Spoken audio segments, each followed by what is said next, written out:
Hello folks, Frank Bellamy again. Hey, the reason we're at a new location today, a new garden, this is called Fairgreen Neighborhood Gardens. And they're doing something unique here. This is garden, it's not only using some of the classic techniques of community gardening and growing, but they've expanded it, their service to, with something called a CSA. And we're going to get the director over here and it's going to tell you all about it, give us a quick tour of the garden. Elsa, how are you? I'm fine, Frank. Thank you for coming. Yeah, thank you so much. You guys not only grow your produce here, but you're doing something unique here today. You're doing a CSA. Tell us how a CSA works. Community-supported agriculture, the way we run it, which is a slight modification, we're actually purchasing local food from local farmers, and then we're bringing that food into the city, making sure that we target a neighborhood in Warren, a neighborhood in Youngstown that are underserved, and then we also have a neighborhood in Boardman. And we've set it up to try to make it pay for itself. So there are family shares, full shares, and those shares subsidize 25 low-income shares. And then we also sell single shares. But all the food today is within 25 miles of Youngstown. Oh, really? Okay. So you're selling shares. How does the shares work? A share and CSA means what? Community-supported agriculture. That's Community-supported agriculture. Okay. And how does the shares work? How does that work? The share works, well, if I want to sign up for a share, I write a check at the beginning of the season. And then that check pays for 18 weeks of produce to be delivered. Now, I don't get to choose. Like a farmer's market, you go and you choose, you want to buy some green onions, I want to buy some cherries, I don't want any zucchini, I'm going to buy some lettuce, and you go home with just exactly what you want. In a share box, it's really more of a way that the individual is supporting the local agricultural economy and the farmer. So they don't decide what's going to be in their share box. We decide by availability. So it's all based on season. You're not going to find corn in a share box in June. You're not going to find watermelon. You're not going to find potatoes or rutabagas or any of that. You're going to find spring crops for the most part. Now we do have some farmers that are getting a little aggressive because they're now growing in hoop houses. So we've got zucchini in June, which is pretty good. So most of the shares are based on whatever's in season. It's based on what's in season, and then we call our farmers, they tell us what they've got. We make up a share box basically that is equivalent to the monetary value of the share for that week. Oh, okay. Okay, and then we bring it into Youngstown, and everyone comes and they pick up. And as you can see, we've set it up where we say strawberries, family share, you get 1 quart. Come over here, Michelle. Let's just see some of the things that they're giving in the share today. They're putting in the share boxes. I know you get some beautiful strawberries here. Right, so we have some lovely strawberries, and I'll give you the full view here so you can see all 8 quarts there. And we have some more in the truck. Okay. But I put up a sign that says strawberries, and you can see a family share gets 1 quart and a single share gets 1 quart of strawberries. Okay. But the squash is a little different. So for the squashes, a family share gets 2 and a single share gets 1. And you pick the squash that you want. As far as the apples are concerned, a family share gets half a peck, which is 16 apples, and a single share gets 5. Okay. Really looking at 4 people as opposed to 1 person. Sent me in the car, and I'm going to let her read it. We provide recipes too. Oh, okay. Just to give it. Now these are all online. It's not like you can't find them by yourself online, but we sort of put them together based on what's in our share box. So we've got here recipes with bok choy, because we have bok choy today, and then apple and zucchini salad and apple and zucchini fritters. And we also have them on our website. Thanks to me. That's great. Great stuff. You can go right around. We've got bok choy, we have romaine lettuce. But the other thing we're doing too is we're moving into the value-added business, because a lot of people are interested in eggs and meat and dairy products and honey or maple syrup and that kind of a thing. And we've developed enough relationships now where we're able to supply 25 value-added shares in grass-fed meat, which comes from Miller's grass-fed livestock. We have honey that we buy from George's Local Honey, and he's from Columbiana. He's also the head of the Columbiana Beekeepers Association. We have goat's milk that comes from Lucky Penny Farm. And we do these either weekly, like the eggs and the coffee are weekly, the honey and the goat's milk and the meat are monthly.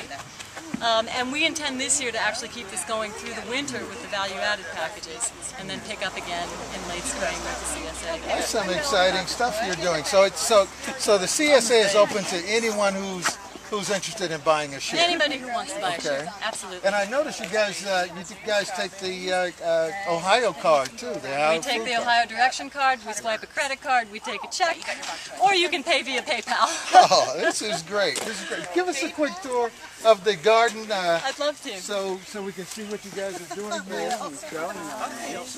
Yeah, exactly, the whole 9 yards. So you got a lot of. We have this whole front row is basically open to the public. It's a community gardening spot. Anything we plant here, everyone can eat. So there's no fences around the garden, so it's open to the public to utilize. We're not having fences at all because we want people to walk through. In fact, we've kept this whole diagonal walking path on purpose because people used to cut across this lot when it was a messy, grassy, weedy place. So we have, here we've got potatoes planted. I'll get out of the way so you can see them. Okay. And don't forget the rule. If you pick, you have to pull a few weeds. oh, there you go. Okay. So you have to weed as well. Exactly, That's a good idea. We've got peppers along here, and these are actually hot peppers for the most part. And then we've got rhubarb. So ideally, this will eventually become all perennials. Okay. But we didn't have enough this year, so we have our rhubarb, we have our strawberries, and we have asparagus down there. And then on either side, we have annuals like the potatoes and the peppers and eggplants down that way. What do you have on the strings there? I noticed those beautiful. Those are hops. Hops, I thought so. Father Noga has those at his garden on the south side at St. Patrick's Church. These were put in by the Magna Home Brewers Club. Oh, okay. And so they brew themselves. They sell some of the hops.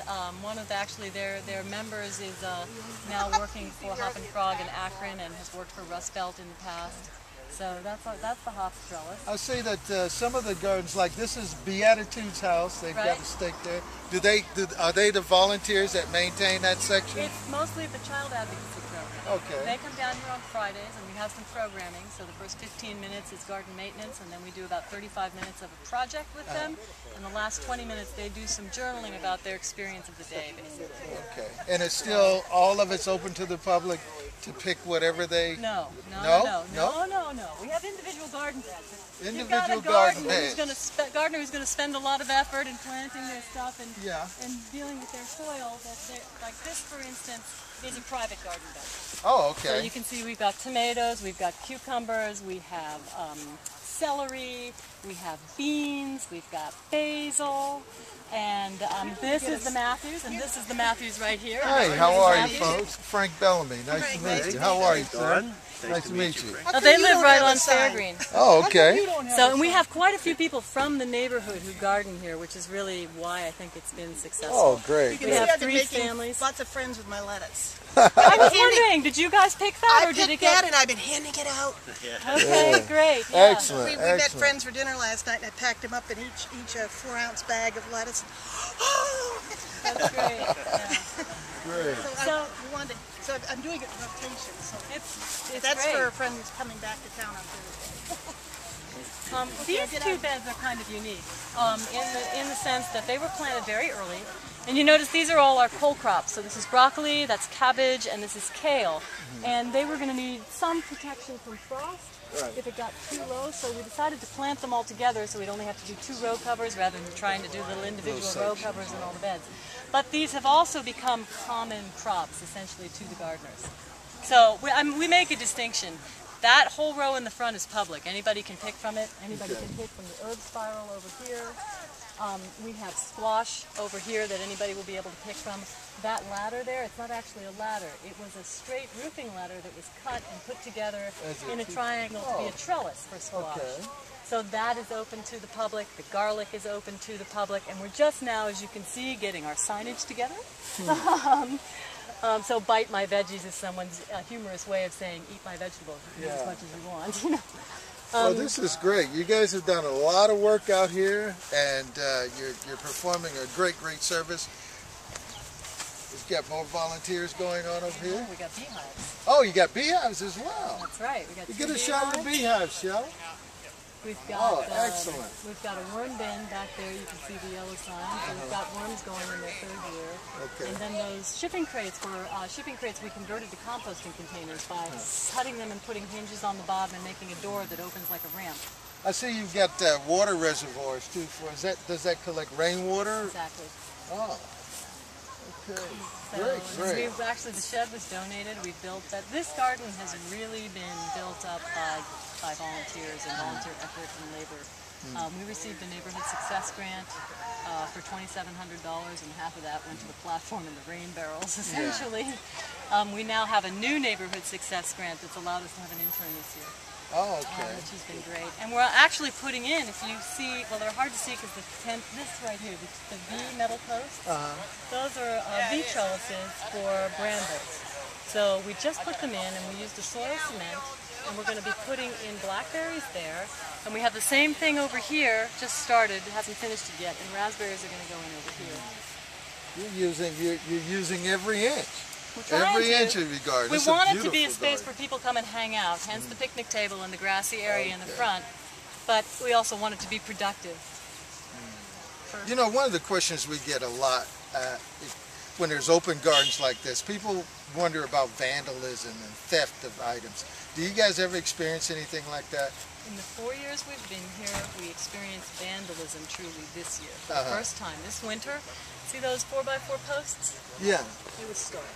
Oh. So we had to put them up again, and this time we put them in cement. Oh, okay. In previous years, we've had people come in and help themselves to tomatoes and that sort of a thing, but not to the extent that it didn't leave us a crop. And I think most of us going into it expect a little bit of that, and it's a way of engagement. I mean, people come in and they see good things to eat. There's nothing that says don't eat this. So how would they know? You know. So, you know, but not much. It's worked out really well. This is great. Well, Elsa, thank you so much for showing us your garden, and we're going to share this to all our folks on YouTube and Facebook and many of the other networking and video sites we have. This is Frank Bellamy with Elsa Higby at the Fairgreens Community Gardens, or Fairgreen Neighborhood Gardens here in Youngstown, Ohio. And not only are they feeding the community, but making healthy food available to folks. So keep in touch with us. We love you. Yes, ma'am.